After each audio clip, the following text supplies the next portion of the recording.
Hey, what's up, good people? How you doing? Welcome back to Stock Up with Larry Jones. Getting my sea legs together. I was 5 hours behind. Hey, if you're new to the page, go ahead and hit the like, subscribe, and that notification bell. But please make sure that you're not already subscribed because you will be unsubscribing, okay? Ever since I've been saying that, the page has been growing. Listen, anything I say is not a suggestion for you to buy, hold, or sell.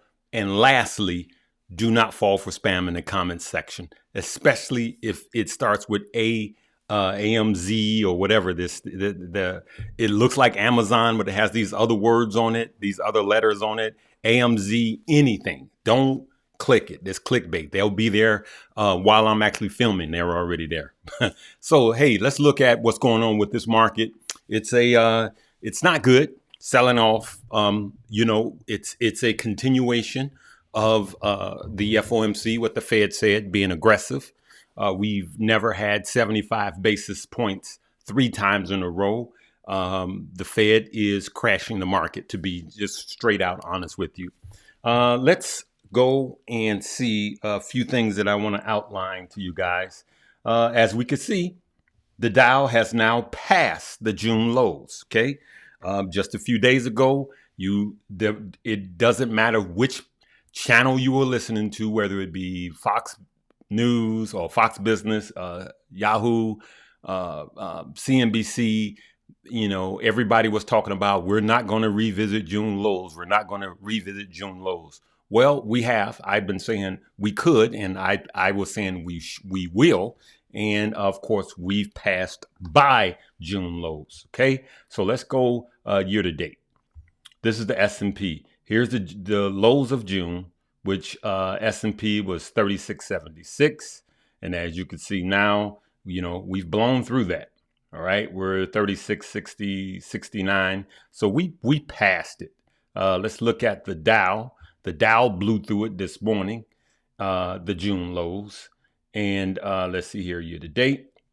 As you can see, the Dow blew past June lows also, right? Nasdaq, let's check the Nasdaq. Year to date, the Nasdaq is the lagger. Okay. Was that 10, 7? Yeah, the Nasdaq is the laggard. Okay. So we've blown past the lows of June. So I'm going to jump around a little bit and just tell you guys that our long term, this is the time that you need to be a long-term trader, meaning you need to be making positions now or setting up your positions for the next 5 years. The elevator still has lower to go. I'm filming this before the last 30 minutes of the session. I believe that there'll be a sell-off to the close, or sideways. We'll see.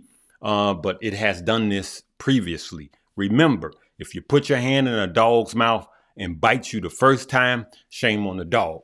If you put your hand in the mouth of a dog the second time, shame on you. So we learn by seeing what the market is telling us, take our emotions out and make our trades accordingly. So now I did some nibbling on some gold. You notice I said nibbling. Okay. And because I know that the gold that I'm buying today will not be green tomorrow, next week. It could a little bit. But what I'm saying is I'm not looking to make any money on this gold until the worst of the recession. So if that's a year from now, I'm fine with that. All right. You do your own research and find gold. If you are interested in gold, let me see. Where is gold? All right. I pulled up a few here. As you can see, this is a Spider Gold Trust. This is the ETF. We're not looking at that one. I just think that these are some of the plays that I'm looking at. You guys know that I'm in gold resources already, right? You guys know that I am in a GORO. And I'm also looking at Gold Royalty Corp. All right. These are really cheap. Okay. But then here's the Spider Gold Trust. If you want to go that route, as you can see, they are down, and they are down year to date. Right. And as you could see, Let's go out 1 year. As you can see, gold royalty has just been tanking. Now, there is a reason why gold has been tanking, because the dollar keeps hitting. The dollar is at a 20-year high. When the dollar is up, gold is down. And I know gold is boring. Gold is like buying oil to me, or energy. It's boring, I know. But in a situation like this, where you could get 4% on bonds and with no risk, people are looking for somewhere to put their cash. They're looking for something safe to invest in. It's better to make a guaranteed 4% than to have all your money at risk, right? And so people are looking, and institutions are looking where to put their money, right? So I believe that gold will come back. The time to buy it is not when it's strong and bullish. The time to buy it is on days like this. You do you, I'm doing me. I am going to not load up. Remember, I'm not loading up on any of these gold resources, a GORO, none of these. I'm just buying dips because they're in my buy range, right? Remember, you do you, I'm doing me. Anything I say is not a suggestion for you to buy, hold, or sell. I'm just shining a light on some things. I'm sorry, I'm going to bounce all over the place because I just want to give you guys a lot of information in a short period of time. So I was also looking at EVs, right? And I was looking at Tesla, right? Tesla, pre-split, I was saying that I was looking to get it in the 550-ish range. Now, to be honest with you, let's take a look at Tesla. I have been in and out of Tesla probably 7 or 8 times. You guys saw me make a huge purchase when it had that flash crash at 700, and you guys saw me pop it at 1142-ish, okay? I have never lost money with Tesla every single time. It's a solid company, and it really doesn't matter where you buy it, as long as you just wait it out, you'll make money. But I believe now that we've had the split, I believe that you'll be able to buy Tesla sometimes in 2023 at around the $2 mark, and I'm sorry, 200. And so I'm going to wait. I'm not piling up. I'm just simply waiting. Okay. Now I have some in my $5 a day where I'm dollar cost averaging, but that's chump change. All right. And so that's the way I'm trading. Your $5 a day or your DCA, we don't stop that we're not stopping that for another 5 to 10 years. Okay. So if you're rolling. So when I talk about buying, I mean buying big chunks of something. But let me show you this right quick. So look at the PE, right? Look at the PE. 103 is the PE for Tesla, right? The price to earnings. Now, I just wanted to say that we do know Tesla is not just a car company. Tesla is 12 to 15 different companies under one company, right? We're not going to go into that. We know they do roofing. We know there's SpaceX, charging stations. I mean, it's just so many things. They're boring tunnels, in Vegas. And he's licensing out. He's going to be licensing out his technology. Okay. So we looked at Tesla, but here's what I want to suggest to you guys.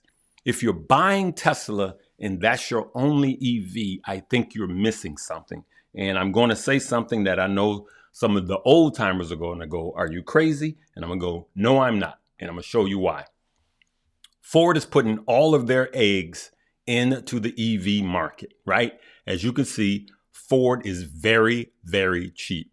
But look at the PE of Ford right now, 421. You see that? The PE is 421 on Tesla. And I believe, you see that? 421, I'm sorry, on Ford. Ford has aggressively put billions of dollars behind electrification. And I believe that Ford is going to give Tesla and Rivian a run for their money, Lucid a run for their money. I believe that Ford will kill Lucid. And it's just, I've been watching them aggressively go after it. Now, we know that there's a lithium problem. We know that there's a chip problem. And, but Ford already has the infrastructure. So for a long-term play or long-term investment, Ford looks really good to me. So I would be DCAing into some Ford, even at these prices. To be honest with you, the Ford, I don't have to wait on. I'll start DCAing in Ford right now. Tesla, I believe there's more downward pressure, especially as tech takes a tanking because of the higher interest rates. So I'm not loading up on Ford, but I'm going to start DCAing in Ford because I believe in the long term, Ford will be the legacy car company that will break out of the sideward trading that Ford and GM has been doing, especially when they go to full electrification. And I believe that Ford is going to kill it. That's me. Okay. And so that's all I wanted to say to you today. I just wanted to get an overall market cap. Let's look at it one more time before we sign off here. As we could see, yeah, it's pretty bad. And we got 35 minutes left. It is selling off the Nasdaq. Let's look at the Dow. Yeah, it's a burn. It's a burn today, good people.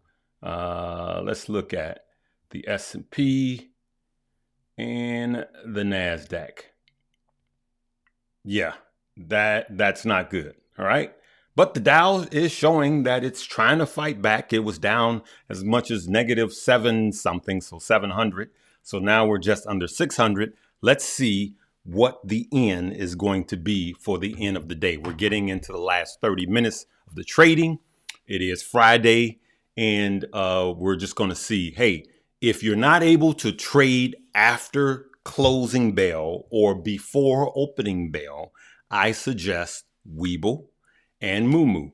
You can do post and pre and post market trading with both of them. So if I end the video and post something at 3 or 4 o'clock and I say, hey, I think that this is a good buy, or you see something that's a good buy, you could still buy it. I have a link for both below. They both have their most aggressive promotions to date. I don't want to oversell it or overpump it, but you guys need more than one broker. So I suggest both of them. You know, we're doing the $5 a day with Webull because you can set it and forget it one time and you don't have to do anything else, right? And with Moomoo, of course, we are cashing up, getting ready for the upcoming hard recession. We are in a recession right now. All right. Love you guys. Have a blessed weekend. Live, love, laugh, and learn.